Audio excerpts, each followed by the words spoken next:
Selamat pagi rekan-rekan mahasiswa. Saya akan menjelaskan terkait pohon semantik secara sederhana. Pohon semantik itu adalah cara lain untuk menentukan nilai kebenaran kalimat logika proposisional. Penentuan nilai kebenaran dengan pohon semantik lebih efisien karena hanya memeriksa beberapa kemungkinan nilai saja. Cara membuat pohon semantik yang pertama adalah buat suatu node 1 atau node akar yang bisa dikatakan ini adalah node awal.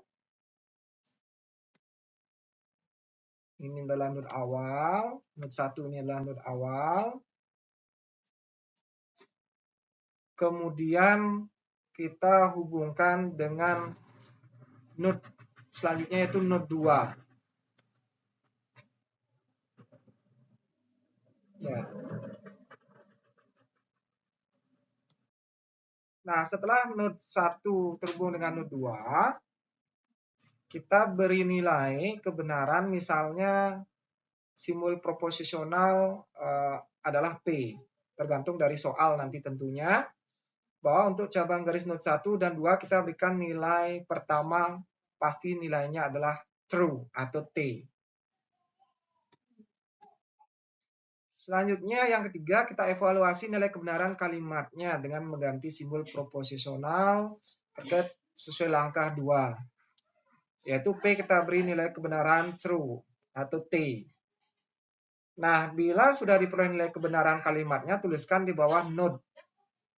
Ya, true.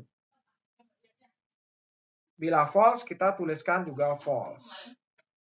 Tergantung nanti bagaimana simbol-simbol yang ada pada soal. Nah, bila sudah diperoleh nilai kebenaran, maka kalimat pada suatu node buat cabang baru yaitu node 3. Ya, berarti ini kita stop. Kita tidak lanjut dari node 2 ke node 3 karena kita sudah mendapatkan nilai kebenarannya. Kita lanjut dari node 1 ke 3. Yang ini, yang node 2 kita tidak lanjutkan. Selanjutnya jika gitu ya, jika belum didapatkan gitu ya, atau nilai kebenarannya kita belum dapat tentukan, maka node 2 ini kita sambungkan, yaitu menuju node 3. Kita buat cabang baru. Ya, misalnya ada simbol proposisional lanjutan dari soal yang lain selain P yaitu key. Nah, seperti gambar.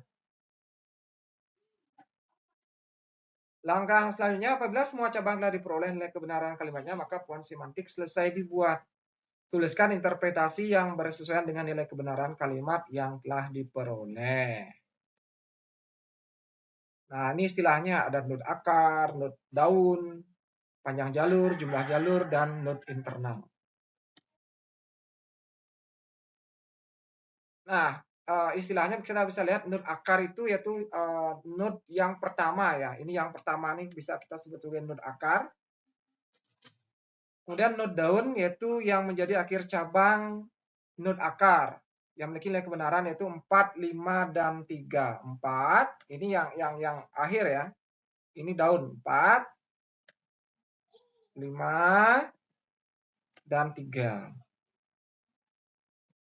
Kemudian node internal itu bukan node akar atau node daun, yaitu node 2 ya, ini internal. Yang hijau saya lingkari ini node internal. Kemudian jumlah jalur, banyak jalur dari node akar hingga node leaf ya, 3 buah. Kita bisa hitung garisnya ya, dari akar ke daun ya, yaitu 1, 2, 4 bisa dilihat ya, 1, 3, 1, 2, 5. Panjang jalur yaitu garis penghubung antara node akar hingga node daun, yaitu 1, 2, 4, 1, 2, 4 itu ada 2 ya, kemudian 1, 2, 5 ada 2, kemudian 1, 3 itu ada 1. Ya, ini seperti ini ya, ini node akar, kemudian node daun, node internal, kemudian ada jalur ya, seperti yang saya sampaikan di awal.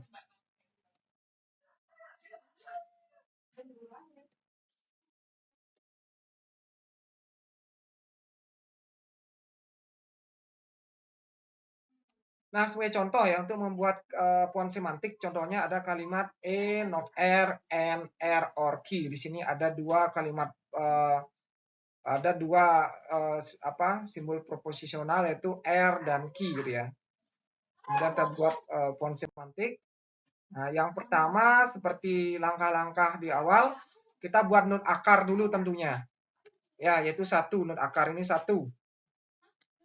Kemudian kita hubungkan, tentu pasti menghubungkan ke kiri ya. Pertama ya, ini not 2. Nah, karena di sini ada simbol proposisionalnya R, jadi kita pakai R. Kita beri R ini ya. Nah, ini R kita beri kalimat kebenaran pasti true. Ya, awal dia true, wajib. Nah, selanjutnya kita periksa. Kita evaluasi jalur node 1 ke node 2 dulu. Nah, berdasarkan soal ya, node R, N, R or key. Kita lihat dulu pertama ini R ya. R itu kita beri nilai true, itu wajib. Node R, karena ada node ya, bisa dilihat sini ada node ya. Kemudian karena R itu true, node itu negasi ya, berarti node R berarti false. Kemudian kita lihat di sini lagi R or key. Nah, ini disjungsi ya. Bisa dilihat. R or key itu true. Kenapa true? Ya, kita bisa lihat ya dari tabel kebenaran. Kalau or itu pasti ya, contohnya adalah true or true, dia true. Ya kan? Kalau rekan-rekan masih ingat ya, true or true gitu ya. Kita tidak pakai pen ya.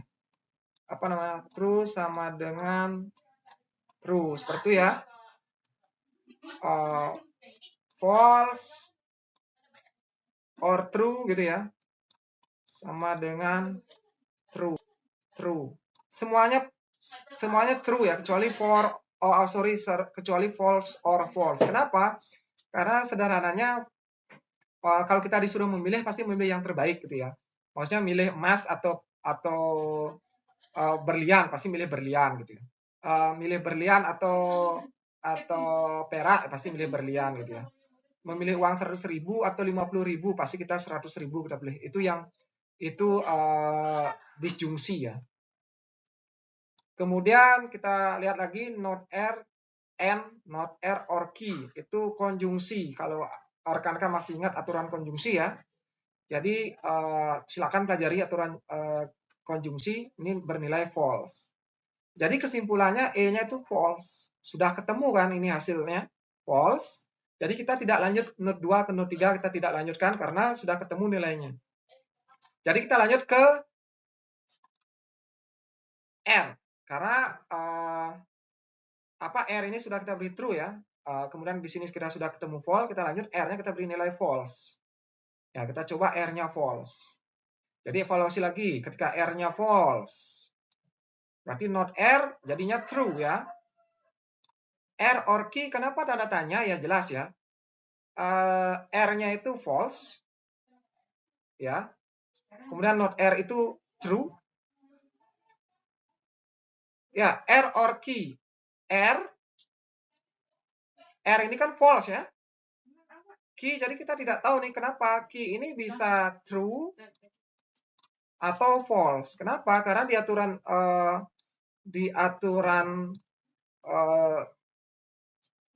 or ini, gitu. Kalau false or false itu kan false. Jadi ada kemungkinan false, ada kemungkinan true. Maka ini belum bisa kita tentukan nilainya. Apalagi not R and not R or key ya, karena belum ketemu tadi R or key-nya, jadi belum bisa ditentukan. Otomatis kita lanjutkan. Nah, ya kan di ketiga. Ya, nih. Lanjutkan. Node 1 ke node 3. Ya, kemudian key-nya, karena ini sudah R true dan false ya, tidak mungkin lagi ada R. Kemudian key-nya kita beri nilai true lagi. Ini key yang ini ya. Ini. Itu ya, kita beri nilai true lagi. Kemudian kita evaluasi lagi. R false, key true. Ya, R kan sudah tadi ya ketemu false. Ini ya, key true. Nah, not R sama dengan true. Ya, not R true ya. Aturan konjungsi. Kemudian not R and not R or key true, aturan konjungsi ya. Jadi kesimpulannya key itu true. Ya, sudah dapat ditentukan nilainya. Kita beri nilai key true. Kemudian karena sudah true ya, tidak dilanjutkan lagi. Ya di sini sudah tidak ke sini, jadi kita beri nilai key false lagi seperti R di atas ya. Nah, begitu kita lanjutkan lagi, kita kasih note di sini note 5. Nah, kemudian kita evaluasi lagi. Yaitu note 135. Seperti tadi ya, R false, kita lanjutkan key false, not R true, R or key false gitu ya, not R and not R or key false, aturan konjungsi. Jadi kita ketemu nilainya false ya, false. Oke, sudah selesai. Ya, jadi setelah itu kita tuliskan merepresentasikan ya. Jadi R true, key true ya. Kemudian R true, key false gitu ya. Jalur node 1 ke node 3, node 4 merepresentasikan satu jalur yang bersesuaian dengan interpretasi ya. R false, key true. Jalur node 1, node 3, node 5 merepresentasikan satu jalur yang bersesuaian dengan interpretasi R false dan key false. Seperti itu. Nah, jadi kita tentukan dulu yang mana node akar, node daun, node internal, jumlah jalur, panjang jalur. Jadi ini node akar gitu ya. Kemudian ini node daun. Ya. Kemudian ada node internal, saya hijaukan node internal. Jumlah jalurnya berapa, bisa dihitung sendiri, panjangnya jalur berapa, sesuai dengan contoh di depan. Nah, ini untuk menentukan sifat kalimat daripada pohon semantik nantinya. Nah, di diskusi 3 kan disuruh rekan-rekan menentukan sifat kalimatnya berdasarkan pohon semantik ya. Oke, ini dia node akar, node daun, node internal. Sudah ada. Ini jumlah penentuan node, contoh penentuan node-nya, kemudian nah, ini sifat-sifat kalimat rekan. Ya, saya lewatkan ya. Ada valid, nah ini saya lewatkan. Saya lewatkan saja. Nah, ini poinnya ya. Nah, ini. Kalau valid berarti semua node leaf itu true. Kalau semua node down itu true, valid. Sedangkan kalau satisfiable, terdapat node leaf yang bernilai true. Terdapat node leaf, terdapat ya. Berarti ada beberapa, ada yang false, ada yang true. Kalau contradictory berarti semua node leaf bernilai false. Jadi rekan-rekan perhatikan kembali ya materi inisiasi diskusi 3 ya untuk PPT-nya ini saya dapatkan di sana. Semoga bisa dimengerti penjelasan saya secara singkat dan sederhana. Kalau ada pertanyaan bisa via chat ataupun WA. Terima kasih.